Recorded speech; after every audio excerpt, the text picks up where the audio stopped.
I'm Bruce Marshall. This is the Brampton Now Update for the week ending the November 14th, 15th weekend 2020. A succinct once-a-week hot shot of everything important that has happened in Brampton the previous week and what's coming up. Brampton, unbought and unbiased. Coming up, tougher restrictions coming for Peel Region. The medical officer of health on that. A plea from the mayor to be careful about contacts for Diwali this weekend. And my Marshall Rant on infrastructure investment. Those new highways we've been talking about, we may not need those. Details on that and more coming up in this Brampton Now Update. The top stories this week in Brampton.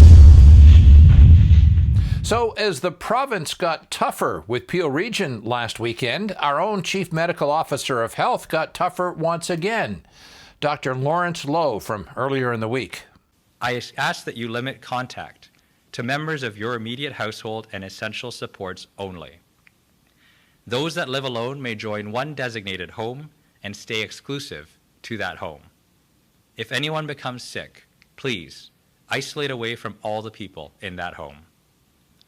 I ask that you avoid visiting other people's homes, with some exceptions for emergencies, renovations, or on-site learning that should always occur with precautions. Beyond your household, I ask that you limit all in-person activities to essential activities only. So, Dr. Lowe, what's the situation right now? This week, the region of Peel reported its highest ever number of cases seen since the start of our pandemic in our community, at 466 cases, of which 280 were in the city of Brampton, noted on Tuesday. At these case levels, contact tracing is becoming increasingly fraught, and our hospital partners in Brampton are now also dealing with a COVID surge on top of their usual hospital business. This means that we are deep in our community's second wave. So, in summing up, once again, Dr. Lowe. A disease that is spread from person to person cannot spread if we are not meeting. And for the next 2 to 4 weeks, that is what I am asking you to do. For everything else, I ask for the next 2 to 4 weeks that you postpone, cancel, or meet virtually. And regrettably, that does mean celebrating Diwali and 𝗕𝗿𝗺𝗺𝗺𝗺 Divas only with the people you live with and connecting virtually, even with other family members virtually, if they live at another address. In a moment, we know that both Thanksgiving and Halloween caused spikes. The mayor coming up, pleading that people don't host big gatherings for Diwali this weekend. Ahead on Brampton Now Update.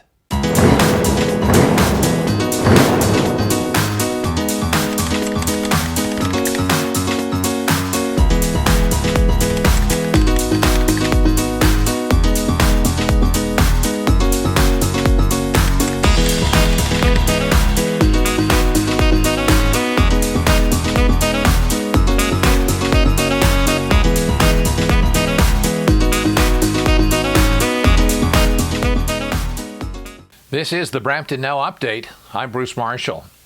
We now know that both Thanksgiving and Halloween caused spikes in coronavirus. The massive South Asian festival of Diwali is this weekend. The mayor on that. This weekend on November 14th, we have Diwali and 𝗕𝗿𝗺𝗺𝗺𝗃 Divas. This is a large event that usually causes families to celebrate. It's a moment of joy and celebration. But this year, we're asking everyone, pleading with everyone to make sure that we only have these celebrations within the confines of our own homes. Hopefully exercising some moral suasion. Once again, the mayor. We're going to really need everyone to step up and make sure we don't have any gatherings. I know by law will be out to do their best to make sure there are no social gatherings. In a moment, more from Mayor Brown announcing new testing facilities in Brampton thanks to federal and provincial money. Details on that coming up on this Brampton Now Update. This is your invitation to hear our stories,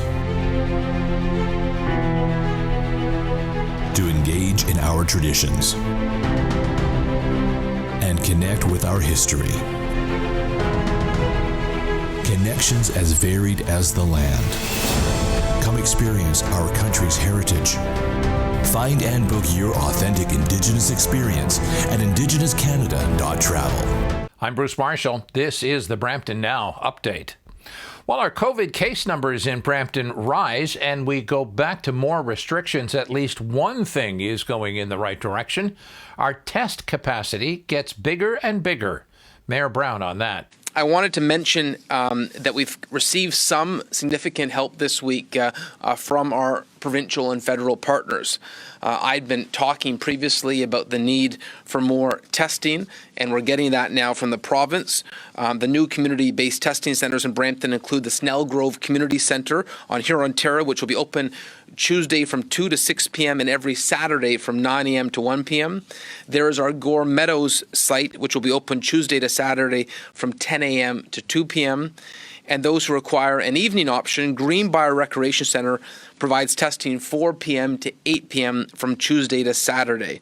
And that's on top of South Fletcher's and Peel Memorial that have their existing testing already available. And so I want to thank the province for that additional testing. And I'd also note they provided additional staff for case management and contact tracing to Peel Public Health, 70 new staff members. So again, here are the testing centres in Brampton. Snellgrove Community Centre, Gore Meadows Community Centre, and Greenbrier Community Centre. Isolation centres are something we're beginning to hear about too, places where those who may live in communal settings who can't otherwise isolate can be alone for 14 days. These are typically hotels. Mayor Brown on that. I'd also note I've been publicly campaigning for an isolation centre the last number of weeks. As I'd mentioned before, Peel Public Health had submitted an application for funding of an isolation centre after Toronto received funding for their isolation centre on September 11th. And just on Monday night, we received word that the federal government would be approving an isolation centre for Peel. And if you look at international examples, isolation centres have worked quite well. Just look at Taiwan and New Zealand and the use of safe isolation. And so I'm thankful to the Federal Health Minister, Patty Hajdu, for supporting this request that was requested by the mayors of Mississauga, Brampton, and Caledon. In a moment, what's ahead in Brampton this weekend and the coming week. Plus, ahead, my Marshall Rant on the Brampton Now Update.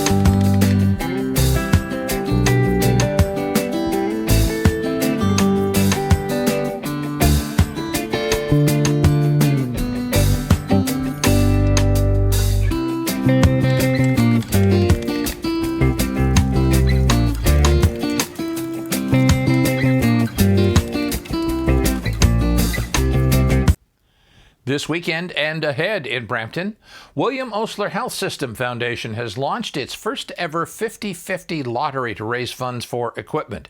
You can purchase 50/50 lottery tickets at www.osler5050.ca. The grand prize draw takes place on November 20th, with the winner being announced at Osler Foundation's virtual gala benefit concert, a free virtual show with Jessica Holmes and Sarah McLaughlin. You can register for complimentary virtual gala benefit concert by visiting oslerconcert.ca. Boys and Girls Club of Peel has started soliciting donations for their Christmas hamper program.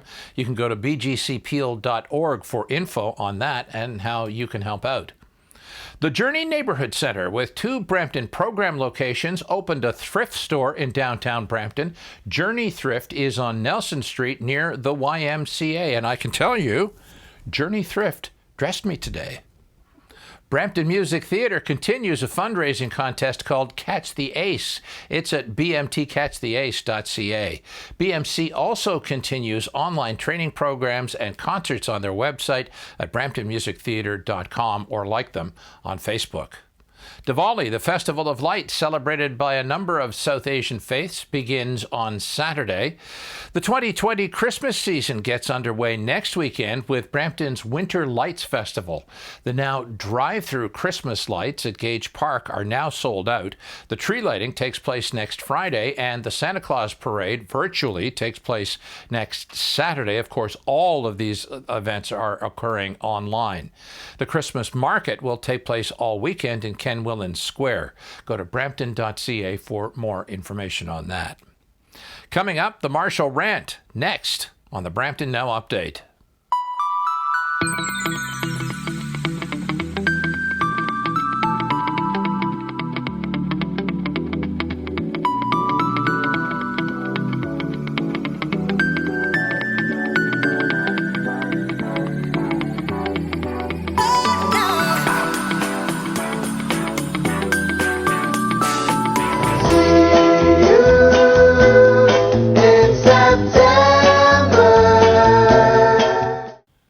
I'm Bruce Marshall, and this is the Marshall Rant. I was involved in a social media conversation the other day with someone about the Williams Parkway Reno program. As you may know, we're looking at a few possibilities for a redo on Williams Parkway. There's also the new 400 series highway that's talked about going over the north of Brampton. Last week, I had an appointment in downtown Toronto. Have you been lately? My appointment was with a doctor at a downtown Toronto hospital. They ran some diagnostics, and I had a phone appointment with the doctor that I took in my car on the way home. My business used to take me downtown a few times a week on a good week, but now almost all that work I used to do at someone's office or studio downtown, I now do from home, mostly. So last week when I traveled downtown, it wasn't with many people. It was outside of rush hour, but it was like driving into downtown Toronto on a Sunday morning. A ghost town. Everyone is doing it from home.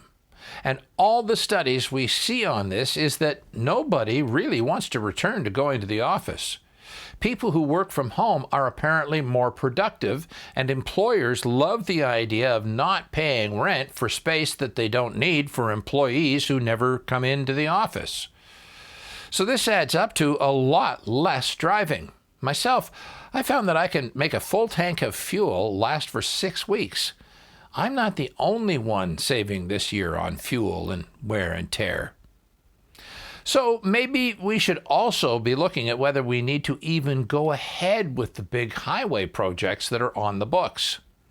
However, one of the other things that is getting a lot of talk right now is how we get ourselves out of the economic doldrums of COVID-19 by investing in big infrastructure projects. And even if we don't need new highways like the one across the top of Brampton, we do need to maintain our infrastructure, something we've done a really poor job of maintaining. One of the things I know about our stormwater system is that those were built for the 1960s realities aren't standing up to 2020 storm loads. Incidents like that storm that took out a huge section of Finch Avenue in Toronto several years ago are the example. So we need to maintain and upgrade the stormwater system. We know in Brampton there are many infrastructure projects that need to be accomplished, like needed maintenance on our community centers. So as we eventually begin to pull out of COVID again, let's have some robust infrastructure investment on things that are long overdue to be done. And let's think again about new transportation infrastructure that may never get any practical use now. What do you think? Leave your comments below or get back to me. I'm Bruce Marshall, and that's it for this week. Please subscribe to the Brampton Now Update channel on YouTube or follow #Marshall Minute on Facebook for lots of Brampton need to know that you won't find anywhere else. Your comments and suggestions are always welcome, and if you've got a Brampton story to tell, get in touch with me through the channel you're watching on right now. Stay strong, Brampton. Brampton strong. We're all in this together. I'm Bruce Marshall. Thanks for watching Brampton Now Update.